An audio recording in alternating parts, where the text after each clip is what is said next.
नमस्कार दोस्तों, स्वागत है आपका साक्षी की आवाज़ चैनल में। तो दोस्तों, आज की कहानी है हमारे यहाँ पड़ोस के गांव से न्योता आया था। वहां जाकर मैंने जिसे देखा, मुझे अपनी आंखों पर यकीन ही नहीं हुआ कि वह आखिर यहाँ कैसे हो सकते हैं। आखिर कौन थे वे जिनको मैंने वहां देखा। पड़ोस के गांव से हमारे यहाँ दावत का न्योता आया हुआ था। मेरा वहां जाना बहुत ज़रूरी तो नहीं था, लेकिन फिर भी जब मुझे यह पता चला कि वहां पर केवल मुझे ही नहीं बल्कि मेरे गांव के हर एक घर में उसने किसी न किसी व्यक्ति को बुलाया गया है, तो बस जब मुझे यह पता चला कि अपने बेटे के नामकरण पर ही किसी इंसान ने इतना बड़ा फंक्शन किया है कि अपने गांव के साथ साथ हमारे गांव के भी सभी लोगों को निमंत्रण भेजा है, तो मैं भी सोच में पड़ गया कि आखिर हमारे पड़ोसी गांव में ऐसा कौन सा जमींदार आ गया जिसके बारे में हम नहीं जानते। लेकिन फिर भी मैंने सोचा, चलो होगा कोई। फिर मैं जब दिन में अपने काम पर गया हुआ था, तो मेरे पड़ोसी गांव के दोस्त ने मुझे बताया कि उसे भी उसी जगह जाने का न्योता मिला है। तब मुझे यह पता चला कि केवल हमारे गांव के ही नहीं बल्कि आसपास के सभी गांव में हर एक घर में उस आदमी ने न्योता भिजवाया था। अपने बेटे के नामकरण पर उसने इतना बड़ा फंक्शन किया था। अब तक तो मेरा वहां जाने का कोई मन नहीं था, लेकिन जब मुझे यह पता चला कि आस पड़ोस के गांव में भी उसने न्योता भिजवाया है, तो मुझे भी यह जानने की जिज्ञासा और बढ़ गई कि आखिर यह व्यक्ति है कौन और आखिर वह इतने समय तक हमारी नज़रों में क्यों नहीं आया। क्योंकि आसपास के सभी लोगों के बारे में पता चलता रहता है, तो पड़ोस के गांव में यदि कोई ऐसा व्यक्ति था तो उसके बारे में निश्चित ही हमें पता चल जाता। लेकिन अपने दोस्त से बात करने पर पता चला कि वह व्यक्ति पहले से इतना अमीर नहीं था, लेकिन अचानक कुछ ऐसा हुआ कि अब उसके पास धन संपत्ति की कोई कमी नहीं है। अब तो उसके यहाँ राजाओं जैसे ठाठ हैं। अब जब मैं उसके बारे में इतना सब कुछ सुन चुका था, तो मैं भी उस अनजान व्यक्ति को जानने के लिए और ज़्यादा व्याकुल हो गया और आखिरकार मैंने फैसला किया कि मैं इस फंक्शन में ज़रूर जाऊंगा और जाकर देखूंगा कि आखिर यह व्यक्ति है कौन। धीरे धीरे समय बीतता रहा और वह दिन भी आ गया जब मुझे उस फंक्शन में जाना था। आखिरकार मैं तैयार होकर अपने घर से निकल गया। घर से जाते वक्त गांव के ही रास्ते में मुझे गांव के कुछ और लोग भी मिल गए और मैं भी अपने गांव के दोस्तों के साथ अपनी मंजिल की ओर निकल पड़ा, क्योंकि हम सबको एक ही जगह जाना था। तो इसलिए हम सब लोग एक साथ निकल पड़े। देखते ही देखते सफ़र भी कट गया। इंतज़ार की घड़ी अब ख़त्म हुई और आखिरकार अब हम पंडाल के सामने पहुंच चुके थे। पंडाल पर पहुंचकर हमने देखा कि मेन गेट पर दो लोग खड़े हुए थे, हाथों में इत्र की शीशी और गुलाब के फूल की थाल लिए हुए। फूलों से और इत्र से वे आने वाले मेहमानों का स्वागत कर रहे थे। बाहर से ही सब कुछ इतना लुभावना लग रहा था कि बस मैं उसका बखान नहीं कर सकता। लेकिन जैसे ही मैं अंदर पहुंचा तो मेरी आंखें खुली रह गईं, क्योंकि आज तक मैंने अपने जीवन में इतना बड़ा कोई भी फंक्शन कभी अटेंड नहीं किया था।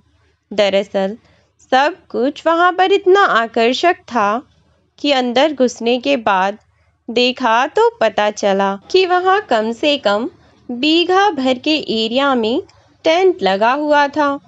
एंट्री होने के बाद दाएं हाथ की ओर कुछ रिश्तेदार और मेहमान खड़े हुए थे और बाएं हाथ की ओर डांस के लिए स्टेज वगैरह लगाई हुई थी। सीधे चलने पर कुछ दूरी पर जाकर खाने का पंडाल शुरू हो गया और सचमुच मैंने जब वहां देखा तो मुझे बहुत ही आश्चर्य हुआ। इतने बड़े फंक्शन में जाकर मुझे अच्छा तो लग ही रहा था, पर आश्चर्य और भी ज्यादा बढ़ रहा था कि आज तक हमारे गांव के आसपास के किसी भी जमींदार के यहाँ मैंने ऐसा फंक्शन नहीं देखा था। और फिर यहाँ तो एक बच्चे का नामकरण का ही फंक्शन था जिसमें इतने लोगों को बुलाया गया था। मैं भी अपने दोस्तों के साथ आगे बढ़ा और खाना खाने के लिए चल दिया। खाने की खुशबू ने मुझे अपनी ओर आकर्षित किया और मैंने भी सोचा कि बाकी सब चीज़ों को बाद में देखा जाएगा, जाकर क्यों ना सबसे पहले पेट पूजा की जाए। मैं और मेरे दोस्त खाने के पंडाल में जाकर खाना खाने लगे, लेकिन वहाँ इतने अधिक व्यंजन थे कि मैं और मेरे दोस्त मिलकर भी सभी व्यंजनों को चेक भी नहीं कर सके। मन तो कर रहा था कि सब कुछ खा लूं, पर पेट में इतनी जगह ही नहीं थी। कम से कम 20 तरह की मिठाइयाँ और हर तरह के पकवान, पिज़्ज़ा से लेकर साग और मक्का की रोटी तक, सब कुछ वहाँ पर उपलब्ध था। वहाँ की चकाचौंध देखकर सचमुच मेरी आंखें भी चौंधिया गई थीं।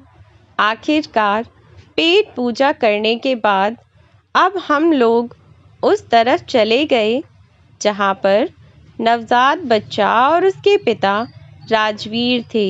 वहाँ जाने के बाद ही मुझे पता चला कि यह दावत जिसने दी है उसका नाम राजवीर है और उसने अपने बच्चे के नामकरण की खुशी में यह दावत दी थी। मैंने बच्चे को तोहफे के रूप में कुछ पैसे दिए और उसके पिता से मिला। उसके पिता ने मुझसे पूछा कि मैं कहाँ से आया हूँ और मेरा नाम क्या है। उसके बाद वह मुझे किसी व्यक्ति से मिलवाने के लिए ले गया। 2-4 कदम चलने के बाद मैंने देखा कि वहां पर एक बुजुर्ग आदमी एक चारपाई पर बैठा हुआ था। चारपाई पर सफेद रंग की एकदम साफ चादर बिछी हुई थी और वह बुजुर्ग साफ सफेद रंग का कुर्ता पजामा पहनकर बैठा हुआ हुक्का पी रहा था।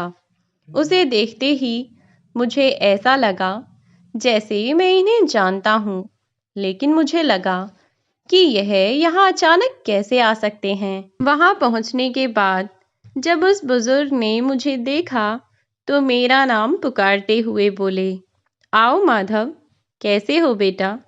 जब उन्होंने मुझे मेरा नाम लेकर पुकारा तो मुझे इस बात का यकीन हो गया कि यह कोई और नहीं बल्कि वही हैं जिनके बारे में मैं सोच रहा था। लेकिन वह यहाँ कैसे हो सकते हैं? वह तो कुछ समय पहले ही। मेरे दिमाग में अचानक से कई सारे सवाल घूमने लगे और मैंने उन्हें देखते ही उनसे कहा, काका, आप यहाँ कैसे?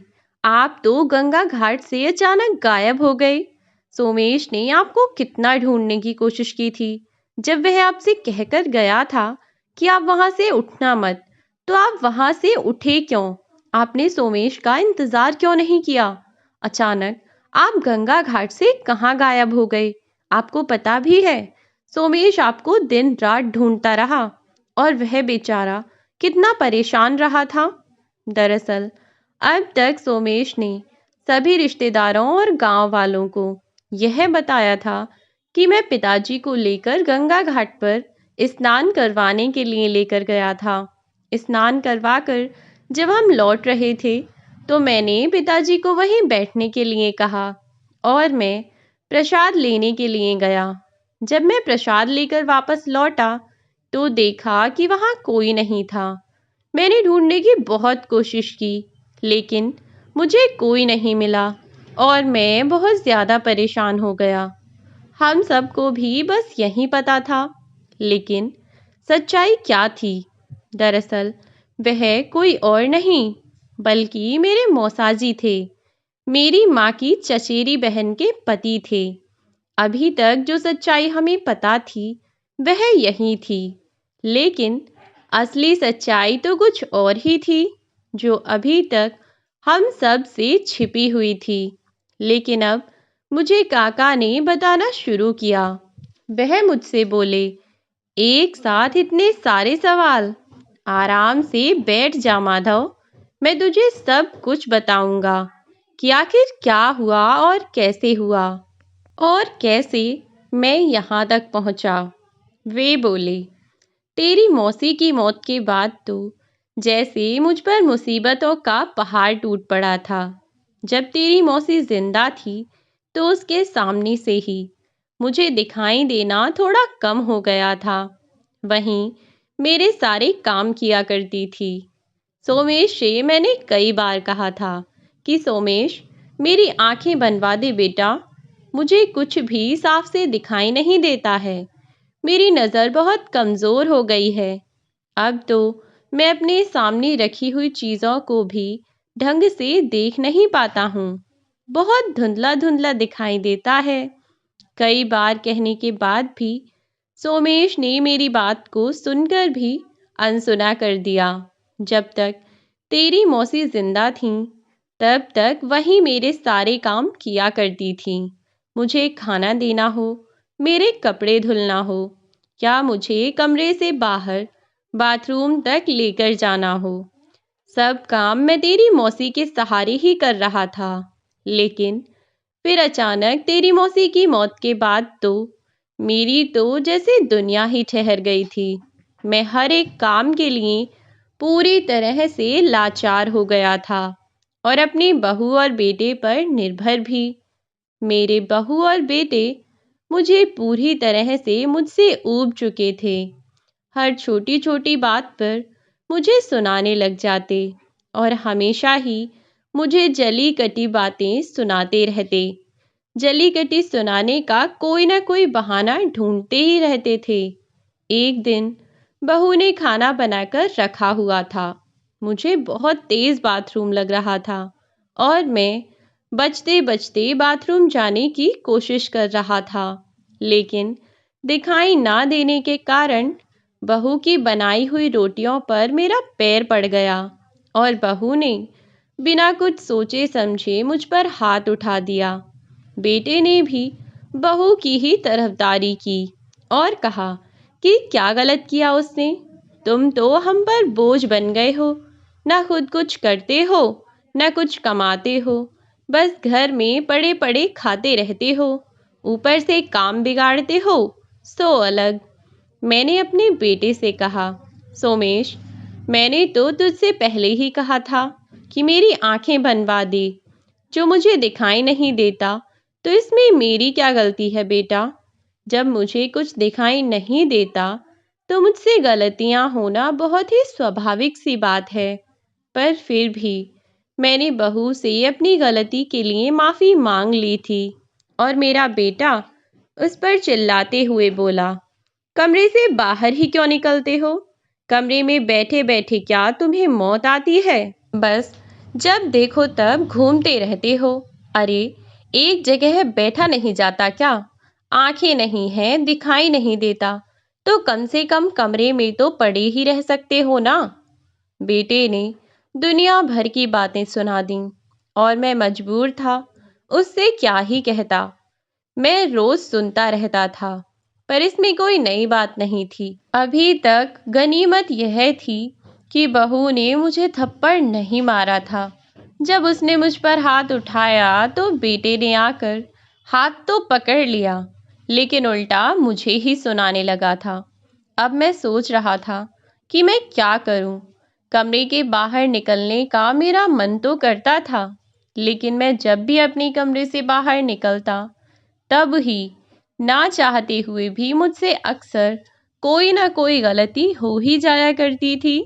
जबकि मैं अपनी तरफ से पूरी सावधानी बरतने की कोशिश करता।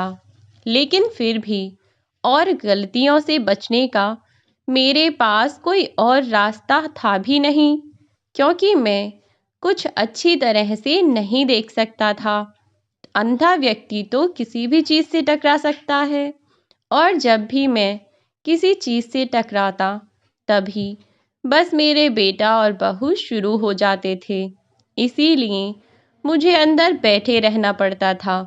मन तो मेरा नहीं चाहता था कि मैं अपने कमरे में ही बैठा रहूं, लेकिन कमरे में बैठे रहना भी मेरी मजबूरी थी, क्योंकि सही से दिखाई ना देने के कारण अक्सर ही कोई ना कोई गलती हो जाया करती थी। एक दिन बहू और बेटा दोनों ही घर के बाहर गए हुए थे। दोनों को शाम तक वापस लौटना था। मैंने बहू से पूछा था कि बहू, तुम चौक में कुछ सामान तो नहीं रख रही हो ना? कभी मैं फिर से बाथरूम जाऊं और कुछ सामान पर पैर रख दूं, या फिर कोई सामान गिर जाए? तो बहू ने कहा था कि नहीं, मैं कोई सामान नहीं रख के जा रही हूँ, पर चुपचाप अपने कमरे में पड़े रहना। जब तक बहुत ज़रूरी ना हो, कमरे से बाहर मत निकलना। मैंने भी हामी गर्दन हिला दी और अपने कमरे में बैठा हुआ था। बेटा और बहू जब चले गए, उसके बाद मैंने सोचा कि क्यों ना आज कमरे से बाहर निकलकर थोड़ी देर चौक में ही बैठ जाऊं, थोड़ी देर सूरज की रोशनी को महसूस कर लूं। वरना मेरे कमरे में तो सूरज की रोशनी पड़ती ही नहीं थी, तो अंधेरे की दुनिया बहुत सुनसान और वीरान सी लगती थी। ऊपर से मेरे आसपास कोई था भी नहीं जिससे मैं दो बातें कर लिया करूं। बहू और बेटे के जाने के बाद मैं जब कमरे से बाहर निकलकर चौक में बैठा था, तब मुझे लगा जैसे मेरे नीचे कोई सामान दब गया है। मैं वहां से उठकर दूसरी तरफ जाकर बैठने लगा, तो वहां भी बहू ने नीचे कुछ बिछाया हुआ था।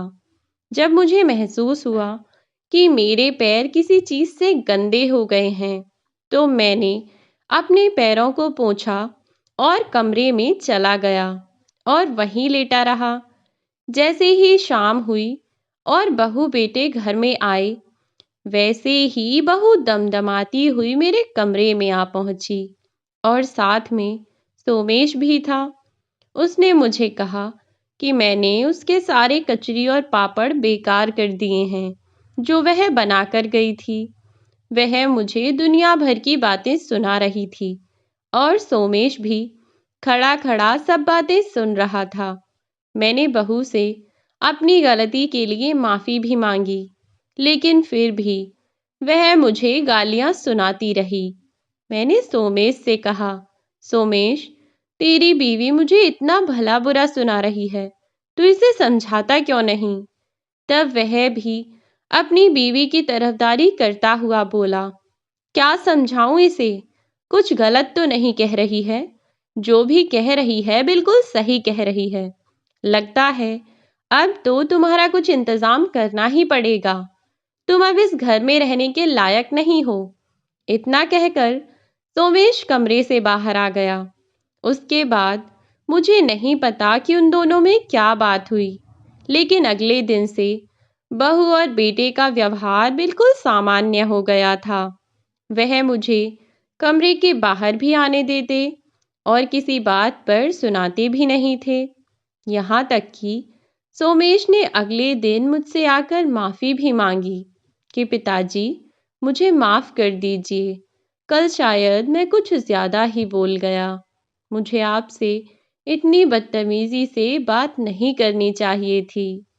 मैंने भी उसे यह सोचकर माफ़ कर दिया कि कोई बात नहीं, बच्चों से गलतियां हो जाया करती हैं। फिर सब कुछ सामान्य चल रहा था, और एक दिन सोमेश मेरे कमरे में आया और बोला, पापा, माँ की बरसी आ रही है। अगर आप कहो तो हम लोग गंगा स्नान करने चलते हैं। वहां पर माँ के नाम की पूजा भी करवाएंगे। क्या कहते हैं पिताजी, चलें हम गंगा स्नान करने? मैंने भी हामी भर दी और 2 दिन बाद हम गंगा जी के लिए निकल गए। बहू घर पर ही थी। मुझे सोमेश अपने साथ ही लेकर गया था गंगा स्नान के लिए। मैं और सोमेश सोमेश की बाइक पर बैठकर निकल गए। रास्ता थोड़ा लंबा था और हमें समय भी थोड़ा ज़्यादा हो गया था। इसीलिए मैंने सोमेश से सड़क के एक तरफ बाइक रोकने को कहा। बेटा, मुझे बाथरूम जाना है, जरा साइड में बाइक रोक दे।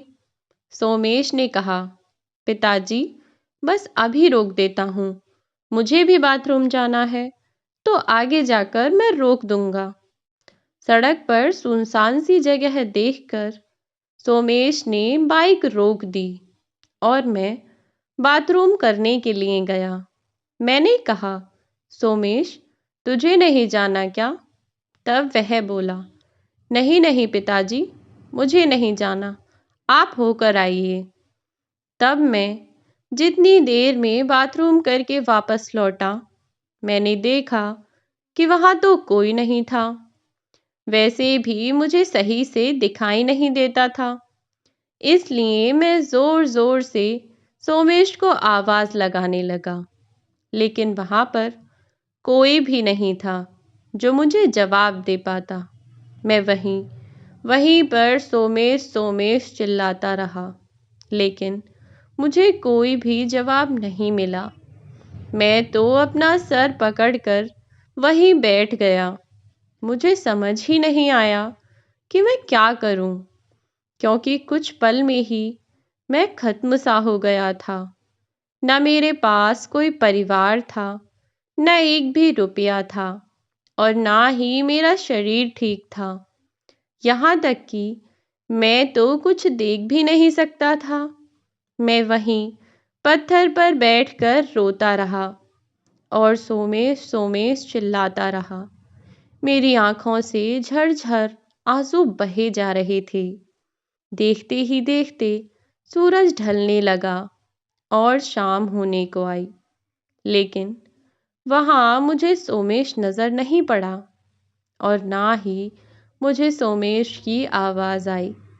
कुछ देर बाद मुझे एक आदमी अपनी ओर आता हुआ दिखाई दिया। क्योंकि मैं सड़क के किनारे पर ही था, इसलिए मुझे कोई भी सड़क चलता व्यक्ति आसानी से देख सकता था। मुझे लगा जैसे मेरा सोमेश मुझे लेने के लिए वापस आया हो। लेकिन जब उस आदमी की आवाज़ सुनी, तब पता चला कि यह सोमेश नहीं है। दरअसल वह राजवीर था। वह अपने काम से वापस लौट रहा था और उसने मुझे सड़क किनारे बैठे हुए देखा, तो अपनी साइकिल रोककर उसने मुझसे पूछा, बाबा, क्या हुआ? आप यहाँ कैसे बैठे हैं? आपके साथ कोई नहीं है क्या? तब उसके इतना पूछते ही मैं फूट फूट कर रोने लगा। उसने अपनी साइकिल एक तरफ खड़ी की और मेरे पास आया। मुझे चुप कराता हुआ बोला, क्या हुआ बाबा, आप इतना रो क्यों रहे हैं? तब मैंने उसे अपनी सारी स्थिति के बारे में बताया। उसने बिना एक पल भी सोचे मुझे अपनी साइकिल पर बिठाया और अपने घर ले पहुंचा। उसके घर में उसकी एक छोटी सी बेटी और उसकी पत्नी थी। राजवीर एक मजदूर था जो कि प्रतिदिन काम करके अपने परिवार का पेट पाल रहा था। लेकिन उसका दिल इतना बड़ा था कि उसने मुझे अपने घर ले जाने से पहले एक बार भी नहीं सोचा और मुझे अपने घर ले पहुंचा। अपने घर ले जाकर उसने अपनी पत्नी को मेरे बारे में बताया और इसकी पत्नी सुशीला, उसका नाम सुशीला था। अपने नाम की ही तरह वह बहुत ही सुशील थी। उसने भी मुझे अपने पिता की तरह स्वीकार कर लिया और उस दिन के बाद मैं कभी परेशान नहीं हुआ। सुशीला दिन रात मेरा ख्याल रखती। उसने मेरे फटे पुराने कपड़े भी धोकर एकदम साफ सुथरे कर दिए और राजवीर ने मुझे नहलाकर अपने नए कपड़े पहना दिए। उसके बाद मैं बिल्कुल निश्चिंत रहने लगा। धीरे धीरे समय बीतता रहा और अब राजवीर और सुशीला मुझे बिल्कुल अपने पिता की तरह ही मानने लगे थे और मैं भी उन्हें अपने बच्चों की तरह ही समझने लगा। मैं पूरे दिन आराम से खाट पर बैठा रहता। मन करता तो राजवीर मुझे टहलवाने के लिए अपने साथ लेकर चला जाता। सुशीला मुझे खाना बिस्तर पर परोस कर देती। कपड़े धुले हुए मिलते और बिस्तर लगा हुआ मिलता। मुझे अब किसी चीज की कोई कमी नहीं थी। अब मैं बहुत सुख से रहने लगा। जब मैं 8-10 महीने तक इन लोगों के साथ रहता रहा तो मुझे अब एहसास हो चुका था कि यह दोनों बिना किसी लोभ लालच के मेरी इतनी सेवा कर रहे हैं। जहां मेरे सगे बेटे ने मुझे मरने के लिए छोड़ दिया, वहीं इन परायों ने मुझे अपनाया और अपने पिता का दर्जा दिया। अब असलियत में यही मेरी औलाद थे। मैंने सोच लिया था कि अब मेरा जो कुछ भी है सब इनका ही है, और हो भी क्यों ना। जहां मेरे बेटे को इतना कमाते हुए भी अपने बच्चों के भविष्य की चिंता हो रही थी, जिसने आज तक मेरी एक बार न सुनी, वहीं 300 रुपए की मजदूरी करने वाले राजवीर ने मेरी हर जरूरत का ध्यान रखा। यहाँ तक कि उसने अपने कुछ जुड़े हुए पैसों से और कुछ अपने मालिक से उधार पैसे लेकर सरकारी अस्पताल में ही सही पर मेरी आंखें बनवा दी। और अब मैं सब कुछ देख सकता था। जब मैं राजवीर को मिला तो मैं एक लाचार, बेसहारा, अंधा व्यक्ति था जो कि किसी के लिए भी किसी काम का नहीं था। इसीलिए तो मेरे बेटे ने भी मुझे ठुकरा दिया। लेकिन मुझे मेरी उस स्थिति में भी राजवीर ने अपनाया और अपने पिता का दर्जा दिया, मेरी दिन रात सेवा की, और आज उसने मुझे ऐसा बना दिया कि मैं पूरी तरह से हष्ट पुष्ट हूँ। जब वह मुझे अपने घर में लेकर गया था तब मैं कंकाल के किसी ढांचे से ज्यादा नहीं था, लेकिन अब तो ऐसा लगता है जैसे मैं 10-20 बरस और जी जाऊंगा। जहां मुझे यह भी उम्मीद नहीं थी कि मैं कल मर जाऊं या परसों मर जाऊं, कहाँ आज मैं पूरी तरह से स्वस्थ हूँ और तुम्हारे सामने हूँ। बस एक काम करना मेरा माधव, जाकर उस सोमेश को बता देना कि वह जिस खेती बाड़ी पर बरसों से राज कर रहा है ना, अब से वह उसकी नहीं रही।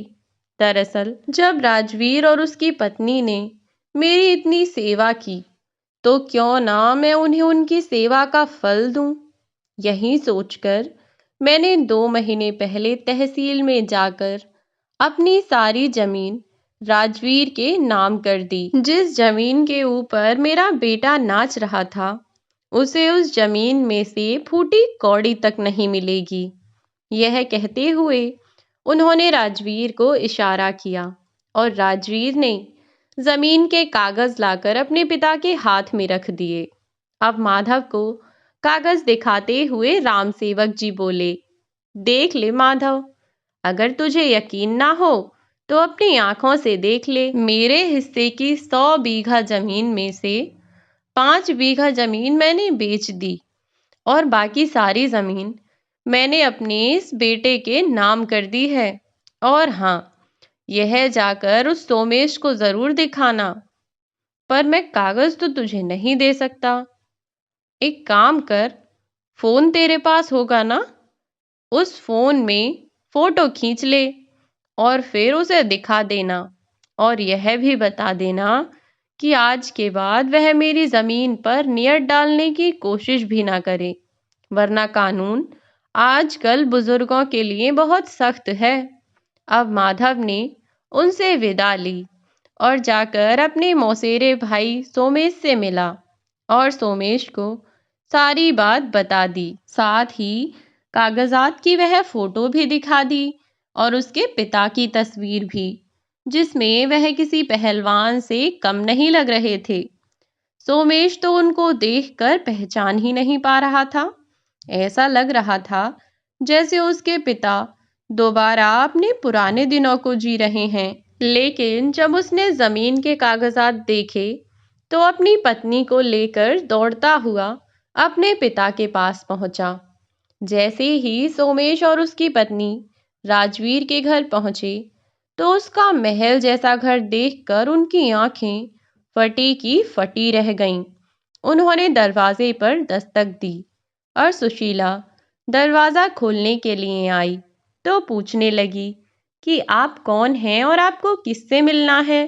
तब सोमेश बोला, हमारे पिताजी आपके यहाँ हैं, उन्हें बुला दीजिए।